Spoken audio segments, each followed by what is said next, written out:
Hi, my dear students. How are you? Welcome to the session. I hope you guys are really doing well. So, there is another episode of Must Do Para Jumbles. It's going to be a very interesting session. हमने एक video किया था जहां पे हमने सिर्फ strategies की बात की. उसके बाद हम 2 एपिसोड्स कर चुके हैं जहां पे हमने प्रीवियस ईयर के पैरा जंबल क्वेश्चंस को डिस्कस किया. This is episode number 3. I am really happy to make this video for you. Let's get started. My name is Juhi Narula. तो एक बार क्विक वार्म अप वापस कर लेते हैं. Important pointers to keep in mind while solving para jumble questions.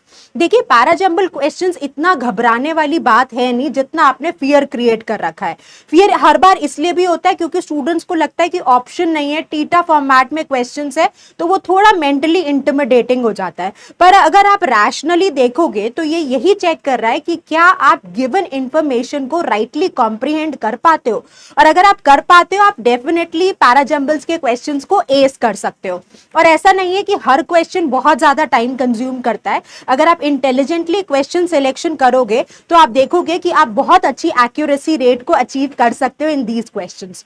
तो ध्यान क्या करना है कि जब भी आप पैरा जंबल्स में सेंटेंसेस को रीड करते हो, एक इंपॉर्टेंट पॉइंट कि आप कोशिश करो कि आप रीड और रीजनिंग पैरेलली करो. राइट, एट टाइम स्टूडेंट्स क्या करते हैं, पूरा का पूरा क्वेश्चन सारे सेंटेंसेस को रीड करते हैं, उसके बाद फिर रीजनिंग करते हैं, तो 2 इटरेशंस हो जाती हैं. ऐसा जरूरी नहीं है कि हर बार आप पहली इटरेशन में ही पैरा जंबल के क्वेश्चन को सॉल्व कर लोगे, बट कोशिश करो. अगर आप ऐसा एक इंटेंटेड थॉट रखोगे तो आप देखोगे कि आपको कम समय लगेगा इन सॉल्विंग पैरा जंबल. जब भी आप सेंटेंसेस को रीड कर रहे हो, कोशिश करो to identify the opening statement. अब ओपनिंग स्टेटमेंट यूजुअली एक पैरा जंबल क्वेश्चन में सबसे जनरलाइज स्टेटमेंट होता है जो डिस्कशन को बिगिन करता है. या फिर देखने की कोशिश करो कि क्या क्लोजिंग स्टेटमेंट आप आइडेंटिफाई कर पाते हो. क्लोजिंग स्टेटमेंट वो सेंटेंस है जो डिस्कशन को एक लॉजिकल एंड देखा. कई बार कंक्लूजन इंडिकेटर्स यहां पर आपकी मदद के लिए आ जाते हैं. Words like thus, therefore, hence, as a result. So you should be very observant whenever you encounter these words. दूसरा इंपॉर्टेंट सजेशन ये रहेगा कि जितना हो सके प्रोनाउंस के क्लूज को देखिए.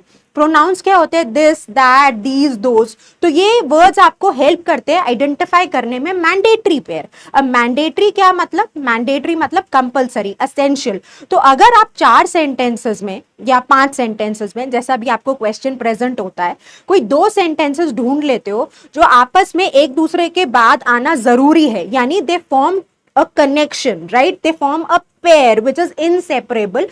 तो आपका overall process of question solving बहुत ईज आउट हो जाएगा. तो मैंडेटरी पेयर आप कैसे आइडेंटिफाई कर सकते हो? पहला क्लू जैसे मैंने दिया कि प्रोनाउंस. क्यों प्रोनाउंस? क्योंकि प्रोनाउंस रिप्लेसर्स हैं. तो प्रोनाउन से पहले कोई एक सेंटेंस बताएगा कि ये प्रोनाउन भाई किस नाउन को रिप्रेजेंट कर रहा है. सिंपल डेफिनेशन पढ़ के आए हो प्रोनाउंस की, कि pronouns are words that we use instead of nouns. So we should get the clarity that what is the pronoun referring to, what is the contextual noun.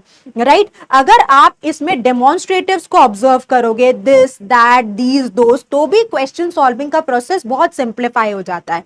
Right, तो ये कुछ important pointers है जिनका आप ध्यान रखोगे. पहला, हो सके तो ओपनिंग और क्लोजिंग सेंटेंसेस का ध्यान रखिए. मैंडेटरी पेयर ढूंढने की कोशिश करिए. ट्रांजिशन वर्ड्स मतलब words like furthermore, yet, but, nonetheless, in spite, despite, ये ना ऐसे क्लूज परोसते जा रहे हैं आपके सामने टू यूटिलाइज. तो whenever I take any session, I always tell my students कि कोई भी तरीके का क्वेश्चन हो VARC का, आपको हमेशा इंश्योर करना है कि आप ट्रांजिशन वर्ड्स को लेकर बहुत ऑब्जर्वेंट रहो. राइट, और जैसा मैंने शुरू में कहा कि पैरा जंबल के क्वेश्चंस बहुत ज्यादा दिक्कत वाले नहीं है. आपको ये समझना है कि जो भी क्वेश्चन है वो चेक करना चाह रहा है कि आपकी अंडरस्टैंडिंग ऑफ द कॉन्टेक्स्ट कैसी है. इसलिए पहला वाला पॉइंट लिख दिया कि जितना हो सके कॉन्टेक्स्ट को समझिए. अगर आपको एक स्ट्रॉन्ग कॉन्टेक्चुअल अंडरस्टैंडिंग बैठ गई, आपको समझ में आ गया कि 4 सेंटेंसेस कुल मिला के क्या इंफॉर्मेशन को कन्वे करना चाह रहे हैं, तो आपको बहुत ईज मिलेगी क्वेश्चन सॉल्विंग में. ठीक है जी, so let's get started. All the questions that we are picking up today again are previous year questions. तो मैं क्या करती हूँ, आपको क्वेश्चन दिखाती हूँ, आई विल स्टेप असाइड, ताकि आप खुद से अगर क्वेश्चन को अटेम्प्ट करना चाहो, if you would want to pause the video, you could do that and then you can resume the video and watch the explanation. Right, let's get started. So this is the first question for you. You could read this. I'll just slightly stay quiet. पहला तो कुछ यहाँ पर देख के intimidate मत होइएगा, ये तो सिर्फ डायरेक्शंस हैं. तो सेंटेंस 1, 2, 3, 4 को रीअरेंज करिए ताकि एक मीनिंगफुल पैराग्राफ बना दे. पॉइंटर्स का ध्यान रखिए, बहुत ज्यादा रूल्स की जरूरत नहीं होती क्वेश्चन सॉल्विंग में. Even if you know 3-4 important points should be sufficient to reach to the right answer.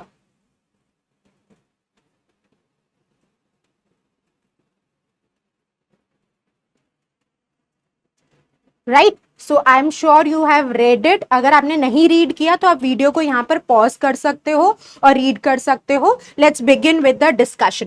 तो मैं क्या करूंगी, जब मैं इसका रीडिंग शुरू करूंगी तो मैं सबसे पहले सेंटेंस 1 को स्टार्ट करती हूँ रीड करना.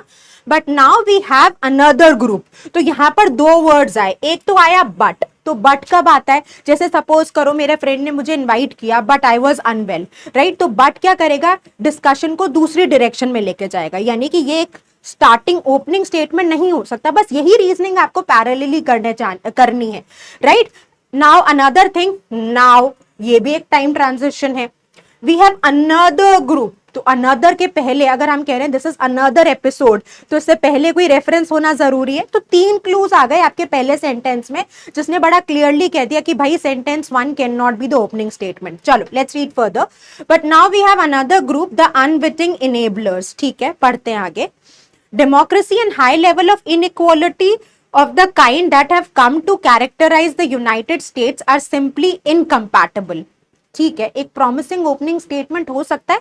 1 और 2 को कंपेयर करेंगे, 2 मेरा पॉसिबली ओपनिंग स्टेटमेंट हो सकता है. पॉसिबली, अब just put a wiggly, I am not saying that this is the opening statement. Let's read further.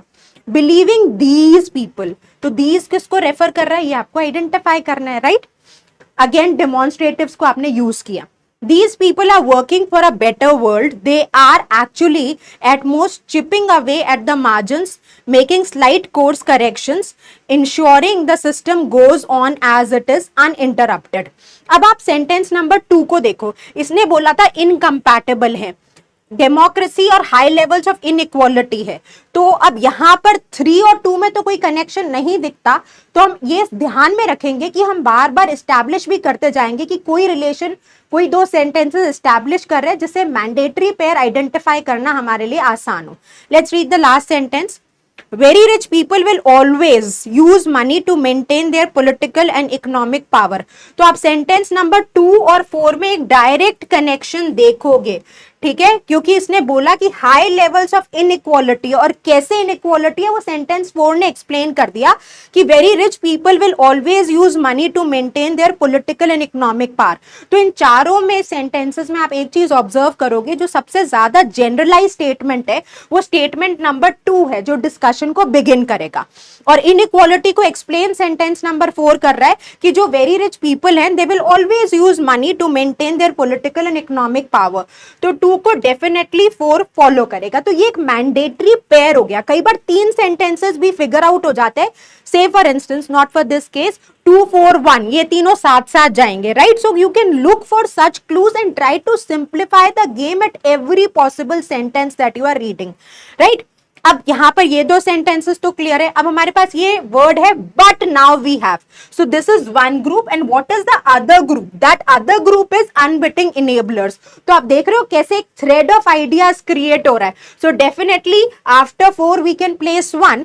और सेंटेंस नंबर 3 को अगर आप देखोगे, believing these people, so who is these representing this, these are unwitting enablers. So sentence 3 will bring the discussion to a logical end. ठीक है, simple question है. अभी तो हम डिस्कशन कर रहे हैं, अभी तो आप और प्रैक्टिस करोगे तो आप देखोगे कि विद इन 1 और 2 minutes we were able to solve the question. तो अगर आप क्लूज को इंटेलिजेंटली ऑब्जर्व करोगे और ये देखोगे कि कोई भी एंट्रेंस एग्जाम जो स्टूडेंट्स को वेरियस बैकग्राउंड से लेकर वेरियस बैकग्राउंड्स में डिस्ट्रीब्यूट करता है, एसेंशियली टेस्ट ऑफ लॉजिक होता है. तो verbal ability is also logic. आप थोड़े घबरा जाते हो, बस इस फियर को ओवरकम कर जाओ and you can see that such questions of para jumbles are very easy to crack in the exam. So we can move to the next set now. Again, you can read the question. I'll step aside. Right? You can solve the question on your own in case you would want. आप video को pause भी कर सकते हो for a minute so that you can read it nicely.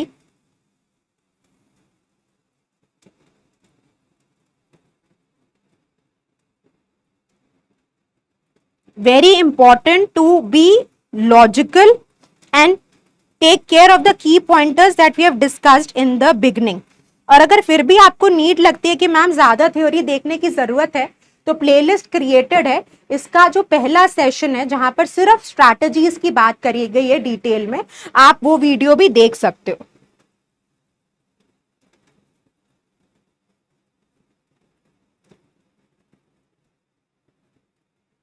Okay, so we can begin with the discussion now. So again, this is a previous year question, 2018 में पूछा गया था ये. So the woodlands canopy receives most of the sunlight that falls on the trees. ठीक है, पहला statement है, generalise statement रख रहा है, पॉसिबली एक ओपनिंग स्टेटमेंट हो सकता है, पॉसिबली, श्योरली नहीं. श्योरली तो जब तक आप चारों सेंटेंसेस नहीं रीड करोगे आप कोई कंक्लूजन नहीं दे सकते. So we can consider this, right. Now swifts do not confine मतलब restrict, limit.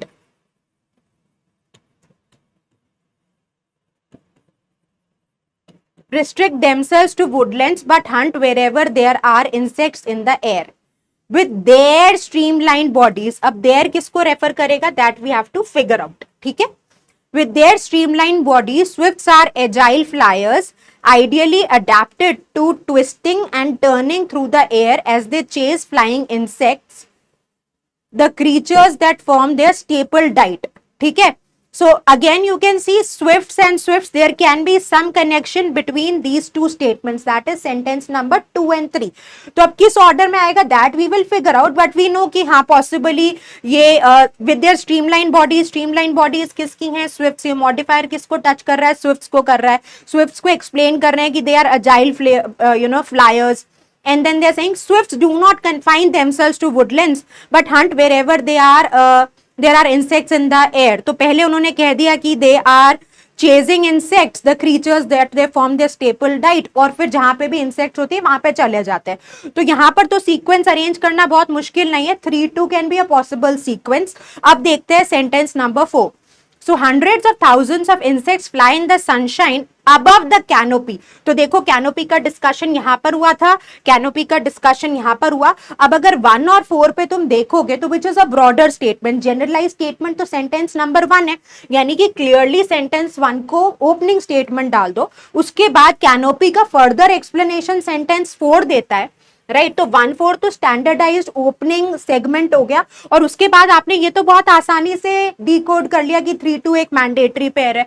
तो 1-4 के बाद 3-2 प्लेस किया और आपका para jumble is done so quickly, right. तो ध्यान रखिए, ऐसा नहीं है, मतलब बच्चों की रीजनिंग आती है कि मैम आप कर रहे हो तो आसान लगता है, but when you are doing it under the stress of exam the pressure will be more. Yes it will be more, but then again you are trying with every question to become better with the logic, right. तो आपका approach बहुत clear होना चाहिए. देखिए आप maths में भी एक अप्रोच फॉलो करते हो तो होता क्या है कि उससे आपको एक रास्ता पता होता है, रास्ता पता होता है तो क्वेश्चंस कई बार बहुत इंटिमिडेटिंग नहीं लगते. सिमिलरली आप 4-5 स्टेप्स को ध्यान में रखो while you are dealing with para jumbles, तो आपको देखोगे you'll see the game simplifying, and with every passing question you should feel that the game is simplifying, then only you will get the right confidence. तो आप हमेशा test करते रहो कि अगर कॉन्फिडेंस नहीं मिल रहा तो am I making the effort in the right direction. It's a very important suggestion, do think on this. ठीक है जी, चलिए let's move to the next question. Again I'll step aside, आप आराम से पढ़ो, पॉज करना है, स्क्रीन को पॉज करो, क्वेश्चन को खुद से सॉल्व करना है, खुद से सॉल्व करो, and then we will discuss.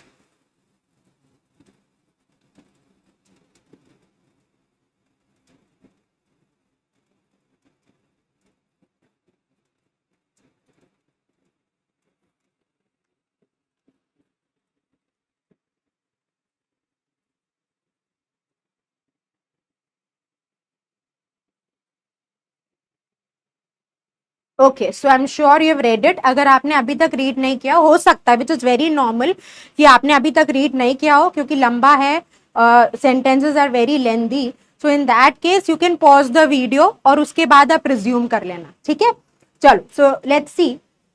They would rather, rather क्या होता है, rather is a choice. I would rather go for a party than sit alone at home. Wise thing to do, है ना. तो they would rather do virtuous, तो they कौन, अब ये ओपनिंग स्टेटमेंट भी नहीं हो सकता. फिर भी आप पूरा सेंटेंस पढ़ लो. कई बार प्रोनाउन का जो नाउन होता है वो सेंटेंस में ही गिवन होता है, तो कोई थंब रूल मत बनाओ आउटराइटली रिजेक्ट करने का. But yes, most of the times sentences that have got a pronoun can not begin the discussion.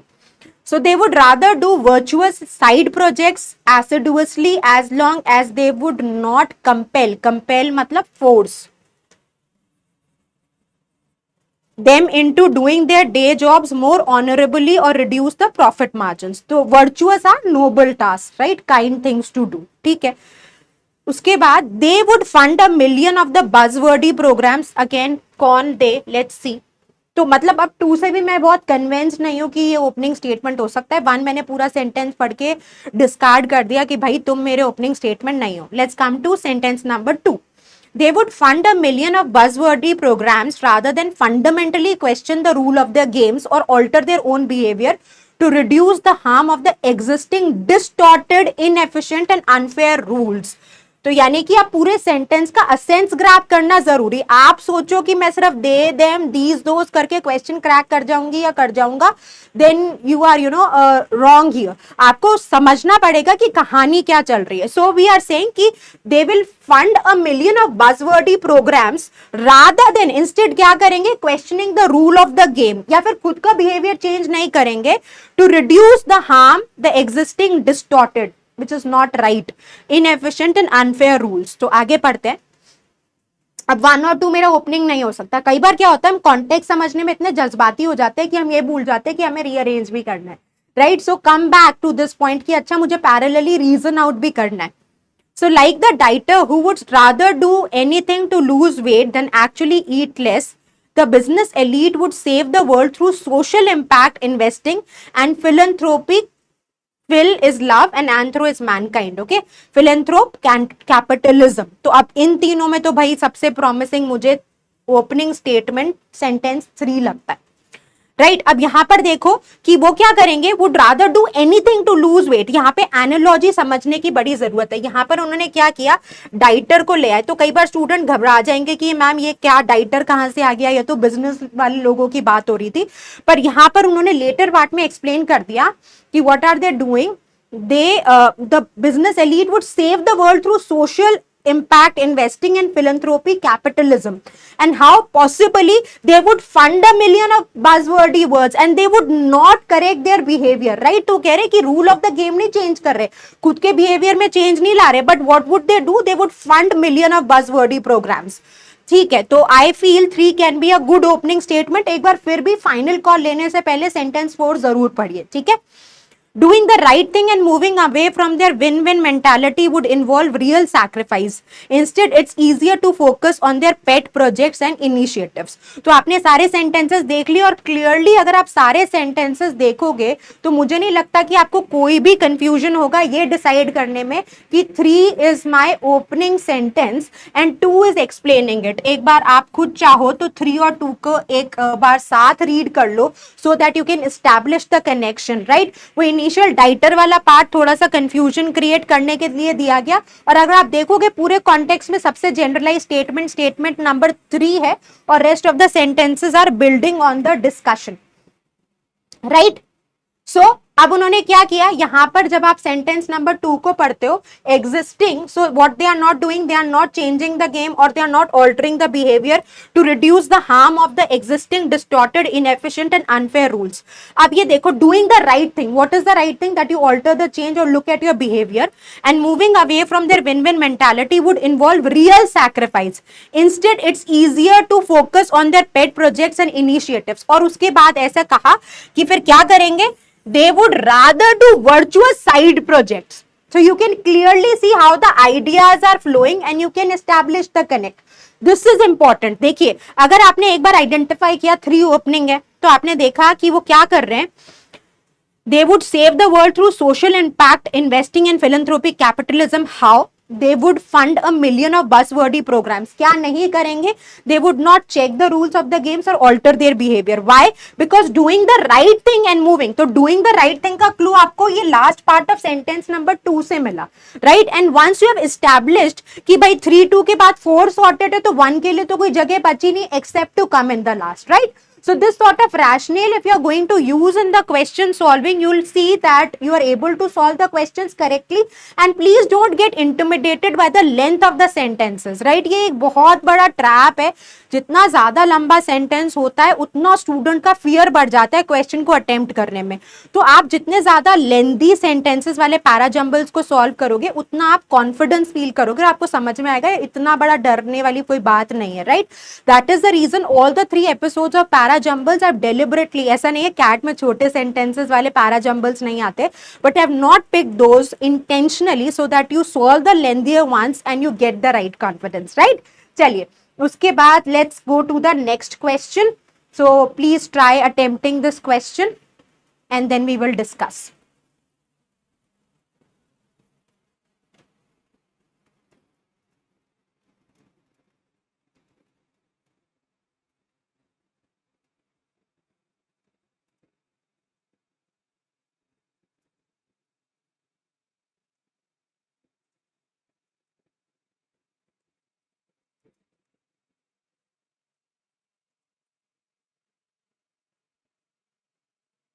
चलो, so let's start reading this. In case आपने अभी भी सॉल्व नहीं किया, आप फिर स्क्रीन को पॉज कर लेना, सॉल्व कर लेना, and then you can resume the video again.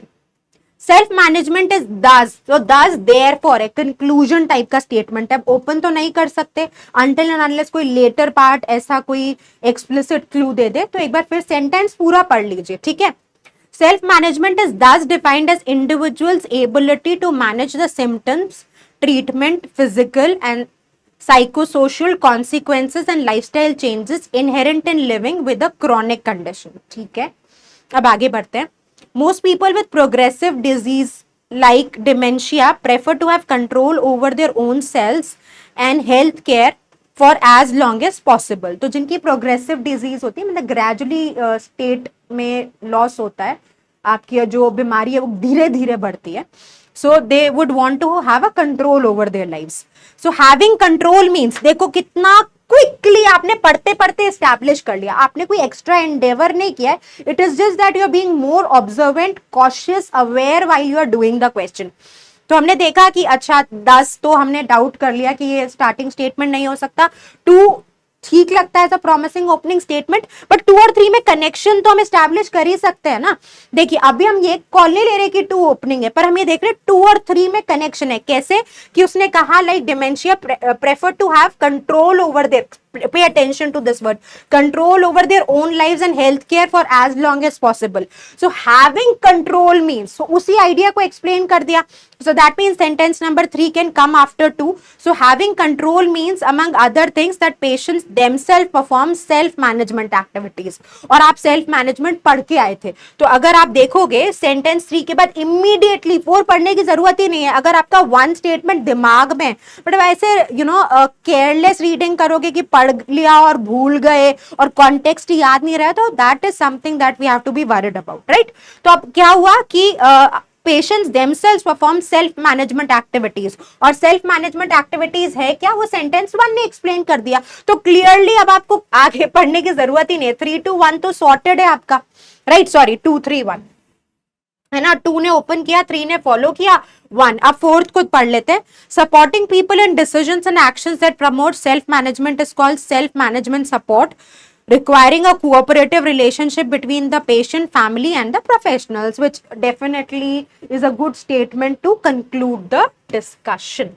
ठीक है, बस that brings us to the end of the discussion. I hope you really liked this series. आपको मजा आया, आपका थोड़ा सा फियर कम हुआ ऑफ पैरा जम्बल क्वेश्चंस. घबराने की बात नहीं है, कॉम्प्रिहेंशन पे ध्यान दीजिए, लॉजिक रखिए, 4-5 पॉइंटर्स हमेशा ध्यान में रखिए, रीडिंग और रीजनिंग पैरेलली करने की कोशिश करिए. I hope you really like the video. Keep working hard, stay consistent. God bless you, all the best.